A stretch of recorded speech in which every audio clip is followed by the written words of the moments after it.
Hi viewers, welcome to Shri Akshaya's kitchen.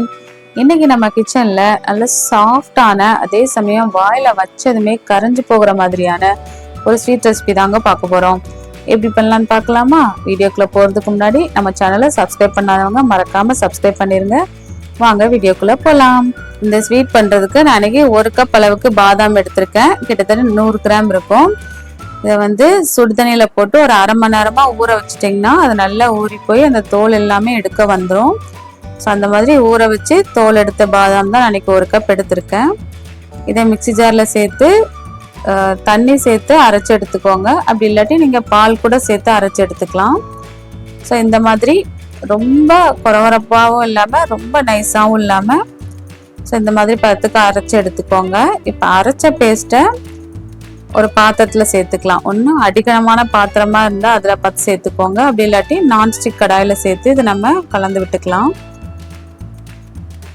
ஏன்னா இது டக்குன்னு அடிப்பிடிக்க வாய்ப்பு இருக்கு. ஸோ இப்போ அடுப்போட ஃப்ளேமை ஒன்று லோ அல்லது மீடியம் இந்த மாதிரி மாற்றி மாற்றி வச்சு நம்ம கலந்து விட்டுக்கலாம். ஹையில் வச்சிங்கன்னா அது டக்குன்னு அடிப்பிடிச்சிரும். ஸோ இதோட 1 ஸ்பூன் அளவுக்கு நெய் சேர்த்து நல்லா கலந்து விட்டுக்கோங்க. இப்போ இந்த பாதாமோட பச்சை வாசனை போகிற அளவுக்கு நல்லா கலந்து விட்டுக்கலாம். பார்த்தாலே உங்களுக்கு தெரியும்னு நினைக்கிறேன். நம்ம சேர்க்கும் போது கொஞ்சம் தண்ணியாக இருந்த மாதிரி இருக்கும். இப்போ பாருங்கள் நல்லா கெட்டியாயிட்டே வருது. ஸோ இந்த டைமில் நம்ம சுகர் சேர்த்துக்கலாம். நாளைக்கு 3/4 கப் அளவுக்கு சுகர் சேர்த்துக்கிறேன். அதாவது 1 கப் பாதாமுக்கு 3/4 கப் அளவு சுகர் கரெக்டாக இருக்கும். ஸோ நீங்கள் இனிப்பு இதை விட அதிகமாக சாப்பிடுவீங்க அப்படின்னீங்கன்னா நீங்கள் 1 கப் கூட தாராளமாக சேர்த்துக்கலாம். இப்போ சுகர் சேர்த்து நல்லா கலந்து விடும்போது அந்த சுகர் எல்லாமே மெல்ட் ஆகி அந்த லிக்விட் பதத்துக்கு வரும். பாருங்க இந்த மாதிரி வரும். பட் நம்ம இதை நம்ம கைவிடாமல் கலந்து விட்டுட்டே இருக்கணும். இப்போ அடுத்ததான் இதில் 1/4 கப் அளவுக்கு பால் பவுடர் சேர்த்துக்கலாம். பால் பவுடர் சேர்த்துட்டு நல்லா கலந்து விட்டுக்கோங்க. பால் பவுடர் சேர்த்து செய்யும் போது ஸ்வீட்டோட டேஸ்ட் இன்னுமே நல்லா இருக்கும். ஸோ கண்டிப்பா சேர்த்து செஞ்சு பாருங்க. இப்போ அடுத்ததான் 1 டேபிள் ஸ்பூன் அளவுக்கு நெய் சேர்த்து மறுபடியும் நல்லா கலந்து விட்டுக்கலாம். இது எப்படின்னா இந்த பாத்திரத்துல ஒட்டாம நல்லா ஒன்று போல திரண்டு வரணும். ஸோ அது வரைக்குமே நல்லா கலந்து விட்டுக்கோங்க.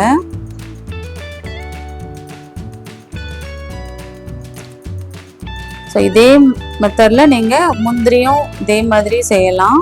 நான் இன்னைக்கு பாதாம் வச்சு செஞ்சிருக்கேன். நீங்க முந்திரி வச்சு கூட இதே மெத்தட்ல செய்யலாம். ரொம்பவே சூப்பரா இருக்கும். அது காஜு கட்லின்னு சொல்லுவாங்கல்ல, ஸோ அது மாதிரி நீங்க செய்யலாம். இப்போ பாருங்க நல்லா கலந்து விட்டுட்டே இருக்கணும். இது எப்படின்னா இந்த சப்பாத்தி மாவு பிசைவோம் இல்லையா, அந்த பதத்துக்கு நல்லா ஒன்று போல திரண்டு வரணும். அந்த மாவு பதத்துக்கு நல்லா திரண்டு வரணும். ஸோ அது வரைக்குமே நம்ம நல்லா கலந்து விட்டுட்டே இருக்கணும். ஸோ இடையிடையே அப்பப்போ கொஞ்சம் கொஞ்சமாக கூட நெய் சேர்த்துக்கோங்க.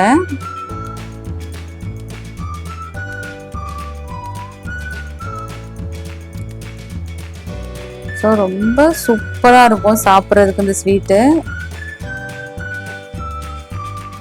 உங்களுக்கு பார்த்தாலே தெரியும்னு நினைக்கிறேன். முன்னாடி இருந்ததுக்கு இப்போ நல்லாவே கொஞ்சம் திக்காக இருக்கு. ஸோ இதுவுமே பார்த்தீங்கன்னா கொஞ்சம் ஒற்றை பதத்துக்கு தான் இருக்கு. பட் நமக்கு இந்த மாதிரி தேவையில்லை, இன்னும் கொஞ்சம் திக்காக வேணும். ஸோ இதை பாருங்க நல்லா ஒன்று போல திரண்டு வருது இல்லையா, இந்த சப்பாத்திக்கு மாவு பிசைவோம் இல்லையா, அந்த மாதிரி பதத்துக்கு வரணும்.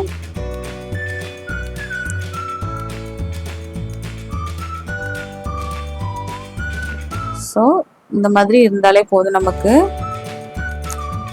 இப்போ உங்களுக்கு இதுவே இந்த கடிச்சு சாப்பிட்ற மாதிரி, அதாவது இந்த மைசூர் பாக் பதத்துக்கு வேணும்னா நீங்கள் இன்னும் கொஞ்சம் நேரம் கூட நம்ம கலந்து விட்டுட்டே இருக்கலாம். இப்போ நான் இன்னைக்கு செய்கிறது நல்லா சாஃப்டாக இருக்கும். ஸோ அதுக்கு இந்த மாதிரி பதத்துக்கு இருந்தாலே கரெக்டாக இருக்கும். ஸோ இதை நான் இன்னைக்கு ஒரு பட்டர் பேப்பர் போட்டு ஒரு ட்ரே ரெடி பண்ணி வச்சுருக்கேன். அதில் கீ தடவி வச்சுருக்கேன். ஸோ அதில் சேர்த்து நல்லா செட் பண்ணி வச்சு கட் பண்ணி எடுத்துக்க போகிறேன். நீங்கள் அதை வந்து இப்போ பேடா ஷேப்புக்கும் நீங்கள் ரெடி பண்ணிக்கலாம், இல்லை உங்களுக்கு எந்த ஷேப்புக்கு வேணுமோ அந்த ஷேப்புக்கு கூட இதை வந்து நீங்கள் ரெடி பண்ணி சர்வ் பண்ணலாம், இல்லை அப்படியே கூட சர்வ் பண்ணலாம்.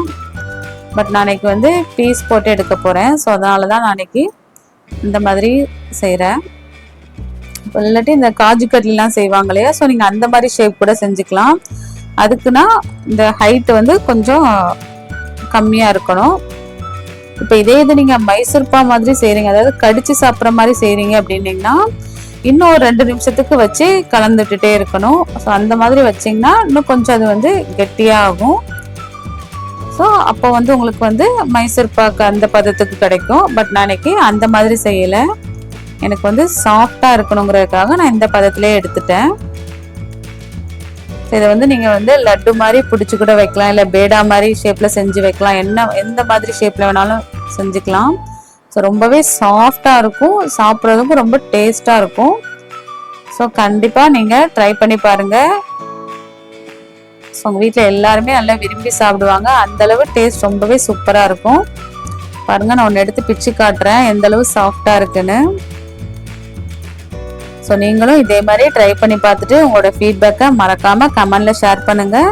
இதே மாதிரி வேற ஒரு ரெசிபியோட அடுத்த வீடியோவில் பார்க்கலாம்.